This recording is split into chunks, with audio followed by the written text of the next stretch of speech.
Dantana Girl, welcome. Bettina, de nouveau bienvenue. Bienvenue Stella.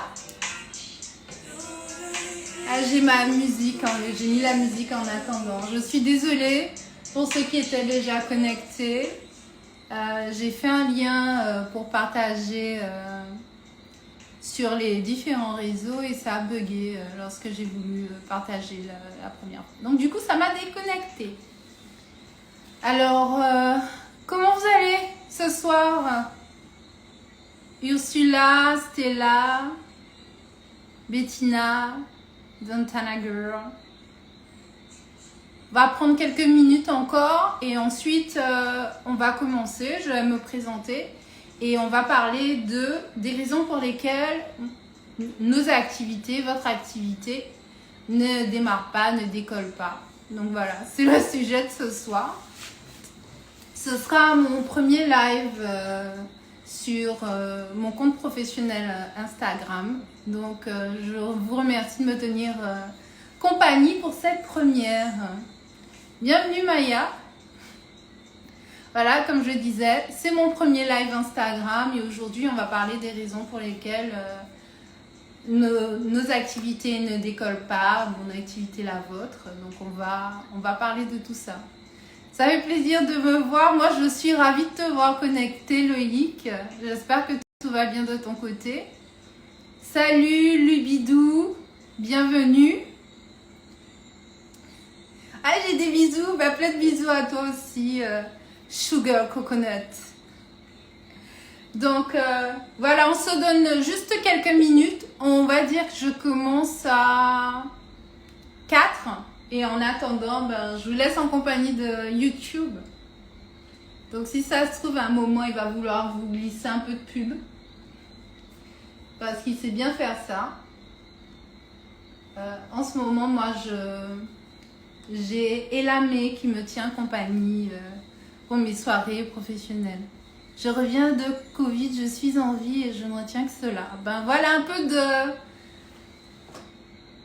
d'idées, d'esprit positif. C'est bien Bettina, moi je suis contente que tu sois en vie. Et effectivement, nous allons retenir cela.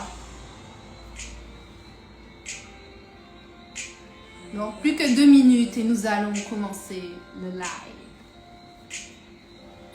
Alors, il y a des questions.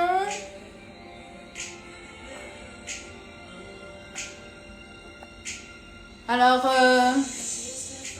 Ursula demande à rejoindre le live. J'ai commencé et après, je vais t'inviter, Ursula. Ursula à me rejoindre pour qu'on continue l'échange. Bonsoir Kelly, bienvenue. Bon voilà, nous sommes un petit nombre. Donc on va pouvoir commencer. J'avais dit 4, mais là on va juste faire les présentations. Je demandais à Earl de prendre une petite pause avec la musique parce que bien évidemment, elle est juste à côté, elle est en train de jouer. Sortie des États-Unis juste pour me tenir compagnie. Alors, pour ceux qui ne me connaissent pas encore, je suis Charlie Saint-Fleur et je suis une femme multipotentielle. Je suis coach en développement personnel, je suis auteure, je suis architecte diplômée d'État et j'ai de multiples autres activités. Donc, pour ceux qui m'accompagnent depuis un moment, vous savez qu'en ce mois de septembre, j'ai fait le choix du renouveau. Voilà, j'ai laissé tomber les masques et la structure dans laquelle j'officiais qui s'appelait Noufor s'appelle désormais de mon nom et mes prénoms, Charlie Saint-Fleur. Pourquoi? Parce que je souhaitais fonctionner dans une entité qui prend en compte toutes les parties de moi. Et Noufor, c'était uniquement la partie coaching. Et Charlie Saint-Fleur, c'est moi dans mon entièreté, c'est moi dans ma liberté, c'est moi dans tout ce que je souhaite entreprendre. Donc voilà, sur cet Instagram et sur le Facebook, vous allez retrouver tout ce que je suis susceptible de proposer, toutes mes idées, toutes mes envies, dont les objectifs sont de m'aider à m'épanouir, à me développer et de vous entraîner avec moi, du moins ceux qui veulent. Donc, le thème de ce soir, de ce petit temps de causer, vous avez la possibilité de poser des questions, de faire des remarques, voilà, j'y réagirai avec plaisir. Mais le sujet, c'est pourquoi mon activité ne démarre pas. La réponse, elle est très simple. Vous ne faites pas ce qu'il faut. Le live pourrait s'arrêter là. Et une fois que j'ai dit ça, l'idée, ce n'est pas de s'auto-flageller. Vous ne faites pas ce qu'il faut parce qu'aujourd'hui, on peut trouver des informations sous forme de livres, sous forme de formation, sous plein de formats différents, que vous soyez plutôt livre ou que vous soyez plutôt numérique. Vous avez des conseils de tout ordre pour pouvoir faire du management, pour pouvoir gérer vos réseaux, même si vous êtes amateur. Voilà, vous avez tous les éléments. Et pourtant, vous vous inscrivez dans un cycle qui comporte de la procrastination et de l'autosabotage et qui alterne avec des périodes où vous faites un planning de malade et vous vous dites ouais, bon ben là je vais m'y coller, je vais communiquer, je vais faire ci, je vais faire ça. Donc il y a un moment où vous êtes super efficace, bon, vous avancez un petit peu et après ça vous a épuisé, ben, vous reprenez la procrastination et vous reprenez la procrastination et vous reprenez l'auto-sabotage et vous ne faites rien.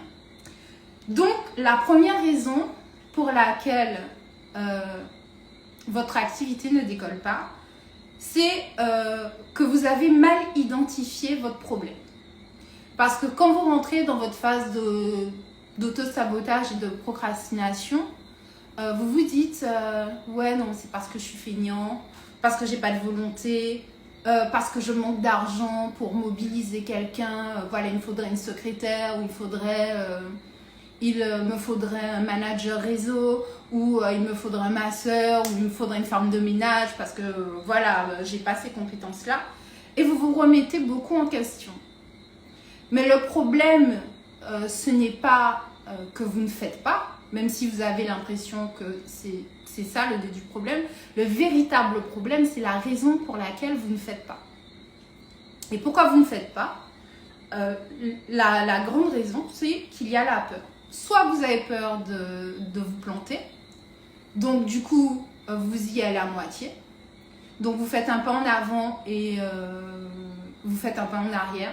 Exemple, vous êtes, je vous dis, vous êtes praticien du bien-être. Vous allez décrocher une interview télévisée pour parler de votre actualité. Donc ça, c'est le pas en avant. Et ce que vous faites, ben, vous communiquez un peu. Genre une semaine avant l'événement. Et plus on se rapproche de la date, moins vous en parlez. Et du coup, à aucun moment, vous informez votre réseau. Ça, techniquement, c'est de l'auto-sabotage. Et pourquoi? Parce que vous avez peur de vous planter. Vous avez peur que les gens se rendent compte que vous êtes nul, que vous parlez sans savoir. Donc du coup, par rapport à ça, vous avez là une des raisons principales. Et lorsque je vous ai dit la peur, je vous ai dit la peur de vous planter, mais il y a aussi la peur d'y arriver. Pour la même raison, le syndrome d'imposture, mais si j'arrive à un moment, on parle de moi, mon activité, elle tourne, elle roule, les gens vont me connaître, les gens vont savoir qui je suis, et ça se verra et ça se saura que je suis nulle. Donc, la raison pour laquelle vous ne faites pas la plupart du temps, l'une des raisons, c'est parce que vous avez peur, soit de vous planter, soit d'y arriver, et dans les deux cas, c'est le même problème. Donc, la première piste pour pouvoir vous sortir de ça, c'est de vous faire aider. Voilà. Vous pouvez tenter d'y arriver tout seul, hein. Il y a des livres de développement personnel pour dépasser ses freins, dépasser ses autosaboteurs, voilà. Mais là, c'est pas un travail que vous faites une fois, c'est quelque chose à faire au quotidien. Déjà, il faut le faire une bonne fois en étant accompagné par quelqu'un dont c'est le travail. Ou pas, mais vous faire accompagner par quelqu'un. Ça peut être votre curé, ça peut être votre meilleur ami, ça peut être n'importe qui, ça peut être un coach comme moi. Mais vous faire aider, pouvoir dépasser cette peur-là qui a des fondations qui va au-delà de vous. Donc, quand je vous dis l'un des problèmes, c'est que vous avez mal identifié votre problème, que le véritable problème, c'est la peur. Cette peur, elle entraîne autosabotage, procrastination, et elle regroupe aussi bien la peur d'y arriver que de la peur d'échouer. La solution, c'est de dépasser ça, d'aller travailler sur votre rapport à l'argent, votre rapport au succès, votre rapport dans la famille, au fait d'entreprendre. Voilà, ça fait pas mal de choses à aller fouiller. Et ça, vous pouvez y arriver tout seul. Mais généralement, nous, Antillais, nous sommes spécialistes pour essayer de faire tout seul tout. Donc, moi, j'aurais tendance à vous conseiller, une fois, d'essayer de vous faire accompagner parce que l'interdépendance, c'est la clé. Nous sommes des animaux sociaux, voilà. On a besoin des autres pour fonctionner. On se donne les moyens. Si vous voulez que votre activité décolle, à un moment, ne rien faire est un véritable problème. Et s'auto-flageller en se disant qu'on est feignant, ça résout rien. Donc, vous faire accompagner pour pouvoir dépasser ces peurs-là. Attention, parce qu'il y a aussi des gens qui découvrent, ouais, eh ben, j'ai un frein parce que dans ma famille, il y a un traumatisme par rapport au fait d'entreprendre et tout ça. Et ça y est, ils ont trouvé une super excuse pour pas avancer. Alors, je vous explique. On va dire que la peur, c'est le frein à main de votre voiture. Et que tant que vous n'aviez pas conscience que ce qui faisait que vous ne faisiez pas le nécessaire, c'est parce que vous aviez peur, vous avez une bonne excuse en fait. Parce que penser qu'on est feignant, penser qu'on est nul, penser qu'on ne sait pas faire, penser qu'on n'y arrive pas, quelque part c'est plus confortable, c'est confortable. Parce qu'on est comme ça, parce qu'on ne peut pas se changer, parce que c'est la vie, tout ça. Quand on commence à travailler sur soi et qu'on se fait accompagner, on découvre où se trouve le frein à main, où se trouve le véritable blocage. Et on arrive à un stade où on n'arrive pas à débloquer le frein à main tout seul. Il y a des gens qui arrivent tout seuls, d'autres pas. Dans ce cas, on se fait aider. Alors, si vous faites aider et que ça fait maintenant 6 mois que votre voiture est garée là et que le frein à main n'est toujours pas déverrouillé, il faut peut-être changer d'accompagnement. Peut-être que la personne vous doucine trop. Ou peut-être qu'elle ne vous doucine pas assez. Mais à un moment, si au bout de 6 mois, vous n'avez pas avancé sur le déblocage de ces peurs-là, c'est que vous êtes dans le même problème et que vous vous installez dedans. L'une des autres raisons pour lesquelles votre activité n'avance pas, c'est que vous ne vous écoutez pas. Alors, quand vous avez lancé votre activité, vous avez eu une envie. J'espère. Parce que si vous êtes juste lancé parce que vous vous êtes dit qu'il vous fallait faire quelque chose, c'est normal que vous n'ayez pas la motivation pour faire ce qu'il faut. Donc l'idée, c'est vous allez lancer votre activité, quelle qu'elle soit. Hein. Ça peut être dans le soin de l'autre, ça peut être des professions paramédicales, ça peut être de l'accompagnement sportif, ça peut être du coaching en mindset, peu importe. Vous êtes tout seul à générer votre activité. Si vous n'écoutez pas les motivations qui se cachent derrière, parce que peut-être que vous souhaitez développer cette activité pour vous sortir d'un boulot qui vous pèse, peut-être que vous voulez développer cette activité parce que vous êtes passionné dans un domaine, peut-être que vous avez développé cette activité parce que vous n'aviez pas d'emploi et que c'était une solution pour vous pour trouver une alternative et faire rentrer de l'argent. Donc il y avait un besoin. Toujours est-il que vous êtes un être qui avait des besoins et des attentes et qui a besoin d'être écouté. Peut-être que vous avez un rythme qui fait que vous n'avez pas envie de travailler 7 jours sur 7 ou 5 jours sur 7. Alors, vous écoutez, c'est identifier que peut-être qu'il vous faut 3 jours de table dans une semaine. Ce sont des modèles économiques, ce sont des organisations qui existent. Il y a des bouquins sur les gens qui, la semaine de 4 heures par exemple. Vous allez trouver des modèles et des exemples de gens qui ont su trouver une façon de fonctionner qui soit efficace et qui leur permette de trouver l'équilibre. Donc à un moment, peut-être se défaire de ce que la société dit qu'il faudrait faire pour essayer d'écouter ce que vous vouliez vraiment. Donc quelles sont vos motivations, les raisons pour lesquelles vous avez lancé votre business? vos aspirations. Donc, est-ce que vous voulez une meilleure qualité de vie? Est-ce que vous voulez de l'argent? Et si vous voulez de l'argent, combien d'argent? Est-ce que vous voulez travailler en individuel ou en collectif? Si votre rêve, c'est de travailler en groupe et que vous vous retrouvez tout seul dans un bureau, ça ne va pas fonctionner. Vous n'allez pas avoir envie de vous lever, de faire ce qu'il faut pour votre entreprise. Donc, ou alors, si lorsque vous avez lancé l'entreprise, vous étiez à fond dans le collectif et là, maintenant, vous n'en pouvez plus de la tête des gens, c'est peut-être le moment de vous écouter et de trouver une orientation pour aller plus dans l'individuel. Ou alors, vous arrivez à une phase de votre vie où vous avez besoin d'un peu des deux. Ou vous êtes le genre de personne qui a besoin d'une activité où il y a du changement constamment de l'extérieur, de l'intérieur, qu'il y ait des différents rythmes. Donc l'idée, c'est d'être à l'écoute de ce dont vous avez envie, de ce dont vous avez besoin et de mettre ça bien au clair. Parce que c'est ce qui va vous motiver et vous conduire soit à la réussite, soit à l'échec. Et ne pas s'écouter, c'est se limiter en fait. Parce qu'à partir du moment où vous avez identifié ce dont vous avez envie réellement, vous allez pouvoir vous mettre à réfléchir à des solutions que vous n'aviez pas envisagées. Ça, vous êtes grand, vous pouvez faire ça tout seul chez vous. Ou vous pouvez vous faire aider par une coach comme moi. La troisième raison pour laquelle votre activité ne décolle pas, c'est que vous ne valorisez pas assez ce que vous êtes déjà, ce que vous avez déjà. Si vous avez commencé une activité ou si vous la commencez à peine, vous avez forcément des gens dans votre entourage qui ont testé vos produits, vos services, des personnes qui peuvent vous recommander. Parce que si vous contentez d'avoir un client, de le recevoir, de bien vous occuper de lui et de le laisser partir sans recueillir son avis, sans lui demander de vous faire un retour, sans lui demander de vous encourager, de vous suivre sur vos réseaux, voilà. Parce que votre client, c'est votre premier témoin. Nous fonctionnons tous avec des recommandations. Il y a des professionnels, de bons professionnels partout, mais s'il reste juste avec lui-même, ça n'avance pas en fait.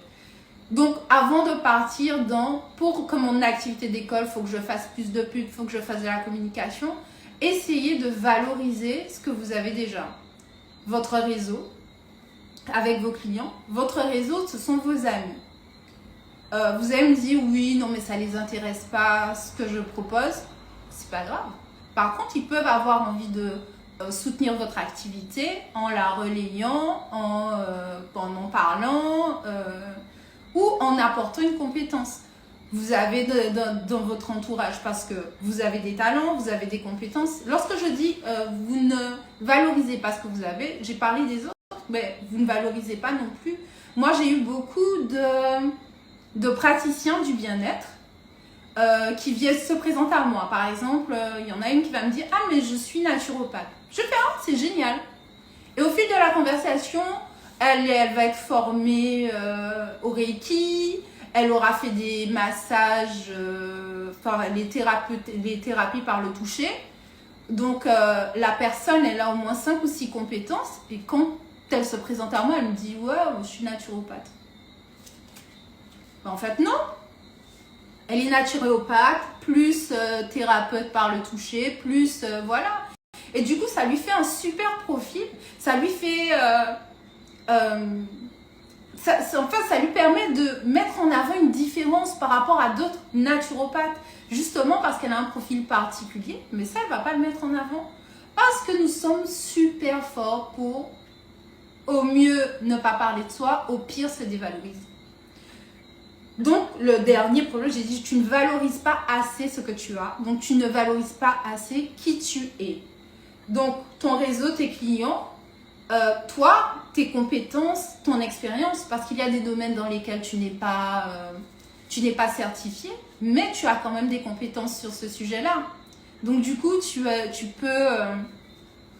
peux avoir 20 ans d'expérience en management ou en gestion d'entreprise parce que tu as aidé ton mari à gérer son entreprise sur ça, ou tu as soutenu ton père ou ta mère dans sa société, tu as fait tout son travail administratif.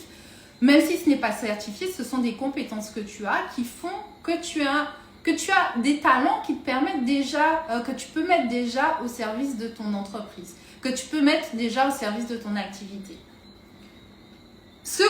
Lorsque je te dis tu ne valorises pas assez ce que tu as déjà, je parle aussi des travaux que tu as déjà réalisés. Ça peut être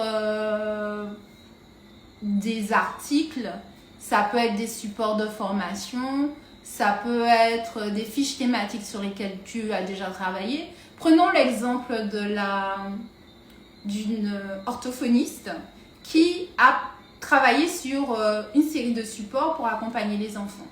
Ben, elle l'a fait pour ses clients. Mais après, ce sont des supports pédagogiques pour progresser qui peuvent servir au plus grand nombre et qui pourraient être valorisés dans le cadre d'un blog, qui pourrait être valorisé dans le cadre d'un petit livret à imprimer, qui pourrait être réutilisé sous forme de livre. Donc, il y a énormément de choses à faire. Et nous avons tous énormément de compétences et de talents et nous avons des profils différents. Et la dernière raison pour laquelle nos activités ne décollent pas, c'est que nous n'osons pas sortir de ce que nous connaissons. Qu'est-ce que j'entends par là? Tu as créé ton entreprise de massage. Voilà, dans ton cabinet. Le Covid est passé par là, tu n'as plus de clients dans ton cabinet. Et tu as laissé tomber. Parce que la vie, elle est dure pour toi, pour tout le monde. Comment tu vas faire? Et tu avais investi dans ce local-là. Ose te réinventer. Interroge ton réseau. Si tu ne trouves pas d'idées toute seule, pose des questions à ton entourage. Demande aux gens. En fait, il y a plein d'idées autour. Comment, avec ma compétence de masseuse, et peut-être que tu ne fais pas que massage, peut-être que tu proposes autre chose aussi, comment avec cette compétence-là, je peux me développer en fait? Comment je peux me réinventer avec cette nouvelle opportunité qu'est ce contexte de crise-là? Je parle vraiment d'oser sortir de ce qu'on connaît, d'oser sortir du fonctionnement que la société t'impose, d'oser sortir d'une façon de faire les choses et de te mettre au cœur de ton activité. Puisque tu es tout seul ou toute seule à porter cette activité, la première personne qu'elle doit servir, c'est toi. Et elle doit te servir avant même peut-être que tu commences à faire de l'argent. Elle doit te servir à être bien dans ta life, à être bien dans ton rythme, à t'inscrire dans ce qui te correspond, à t'inscrire dans ce qui a de la valeur pour toi. Donc, adapter ton activité, faire du sur-mesure. Parce que comme je te l'ai dit au départ, ton activité ne décolle pas parce que tu ne fais pas ce qu'il faut. Mais tu ne fais pas ce qu'il faut, tu ne fais pas ce qu'il faut parce que tu as peur de te planter ou tu as peur de réussir. Tu ne fais pas ce qu'il faut parce que tu ne t'écoutes pas sur ce dont tu as besoin, sur ce qu'il te faudrait. Tu ne fais pas ce qu'il faut parce que tu ne valorises pas qui tu es déjà, ce que tu as déjà et qui il y a autour de toi. Et la clé de tout ça, c'est un premier travail sur définir ce dont tu as besoin pour être bien dans ton activité. Et ce dont tu as besoin, ça va être t'interroger aussi sur l'espace dans lequel j'évolue. Est-ce qu'en ce moment, il me correspond? Ça va être comment? Mais si ton bureau, il te déprime, si ta structure te déprime, change-la. Ouais, mais il faut de l'argent pour ça, j'ai pas les moyens. Change-la sans moyens. Sois créatif en fait. C'est la dernière piste. Trouve des solutions. Comment sans argent, j'ai mon bureau de 12 mètres carrés qui me prend la tête. Ah, si tu étais en face de... Mais je suis en face de toi, Ursula. Tu ferais la bise? Tu peux me faire des bisous virtuels, je t'en fais. L'idée, c'est d'être créatif. D'être créatif et de s'autoriser à changer. Mais s'autoriser à changer, c'est d'abord se poser la question de ce dont tu as besoin pour y aller. Mais mon premier conseil a quand même été, va travailler sur toi. Si ton activité ne décolle pas, c'est que tu ne fais pas ce qu'il faut. Et si tu ne fais pas ce qu'il faut, c'est parce que tu as peur. Et que ton frein à main est bloqué et que tu n'arrives pas à le débloquer tout seul. Dans ce cas-là, va te faire aider. Il y a plein de spécialistes. Il y a des sophrologues, il y a des coachs, il y a de l'hypnothérapie, de la PNL. Il y a des gens qui font des mix de tout ça. Et il y a moi. Voilà. C'était ça le thème du jour. C'était quelques pistes sur ma vision du truc. Parce que bon, pour ceux qui ont vu le titre et qui se sont dit ouais, elle va nous donner des conseils sur comment gérer ses réseaux, j'ai pas besoin de vous donner ces conseils là. Il y en a plein internet. Si vous allez sur YouTube avec comment gérer ma page Facebook, comment gérer ma page Instagram, comment gérer mon site internet, est-ce qu'il me faut un site internet? Mais en fait tout ça là, ce n'est pas important pour l'instant. Si vous n'avez pas la base. La base c'est pourquoi j'ai créé cette activité-là. Elle a du sens pour moi. Moi, j'ai créé mon activité parce que je voulais une vie qui soit alignée avec moi. Je voulais pouvoir travailler avec mon rythme et dégager du temps pour ma famille. Voilà pourquoi j'ai créé mon activité. C'est ça le fil conducteur. Ma clé, c'est que je voulais me sentir libre de faire tout ce dont j'ai envie. Et pour ceux qui me connaissent, j'ai envie de faire plein de choses. J'ai envie d'écrire des livres, j'ai envie de faire de l'architecture tout en voyageant. J'ai envie de faire des podcasts, d'ailleurs j'en fais, sur aqualepompe.fr. J'ai envie d'écrire des articles, j'ai envie de faire de la vidéo, j'ai envie de faire de la poésie, j'ai envie de faire du slam, envie de faire l'obit. Et je voulais une activité qui me permette de faire ça tout en emmenant les Caribéens avec moi. Ceux qui ont envie de me suivre, hein. Allons prendre confiance en nous. Faisons en sorte d'aller bien dans nos baskets. Faisons en sorte d'aller bien dans nos vies. Donc moi, c'est ce qui me motive le matin. Donc, je fais de mon activité un plaisir. Parce que comme je m'écoute, je sais que j'ai besoin que ce soit ludique. J'ai envie, quand je me pose derrière mon ordi, derrière mon téléphone, derrière un livre, derrière un cahier, il faut que ça me fasse kiffer. Si ce n'est pas le cas, je ne le ferai pas. Je ne le ferai pas. Je ne sortirai pas de mon lit, ça n'a aucun intérêt. Donc, quel que soit ce que je fais, il faut qu'il y ait du plaisir dedans. Mais ça, c'est mon fonctionnement. Donc, vous, créateurs, créatifs, praticiens en tout genre, je vous invite, après ce live-là, demain matin ou à un autre moment, dans votre bureau, à la rivière, dans votre lit, peu importe l'endroit, vous reposez la question de pourquoi vous avez créé votre activité. Qu'est-ce que vous souhaitez qu'elle vous apporte? Et ne mettez pas l'argent de côté.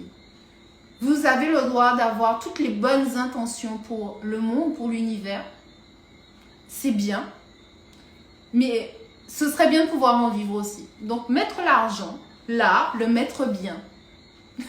Vous fixez un objectif par rapport à ça et aussi identifier vos leviers de motivation. Le mien, je vous l'ai dit, il faut que ce soit ludique. Il faut que ça me fasse kiffer. Il faut que je prenne mon pied. C'est comme ça. C'est ça dont j'ai besoin, c'est ce qu'il me faut. Mais vous, qu'est-ce qu'il vous faut? Donc, vous avez des questions, remarques? Alors, les demandes, Ursula et Elodie ont demandé à rejoindre. Patricia, oui, c'est ça. Avoir l'objectif de base. Mais plus que l'objectif, quelque chose de plus grand, quelque chose qui vous nourrit, quelque chose de vraiment, lorsque vous l'entendez, lorsque vous le sentez, vous dites, ah ouais, c'est ça. Ça va me faire me lever le matin. Moi, je vous assure, ça me donne envie. Lorsque je me lève, je me dis, ouais, j'ai mis des textes là. Ça là, ça me prend au trip. J'ai envie de le partager parce que le sujet, par exemple, ça va être la dévalorisation. J'ai envie de parler de ça là. J'ai envie d'en parler en poésie. Je kiffe d'être derrière mon micro, d'être derrière mon cahier, à l'écrire. Je kiffe ça. Ça me fait du bien. Ça me fait plaisir. Donc, du coup, c'est facile. C'est facile. Et les retours que j'ai, à chaque fois que je poste quelque chose de spontané, quelque chose de vrai, c'est magique.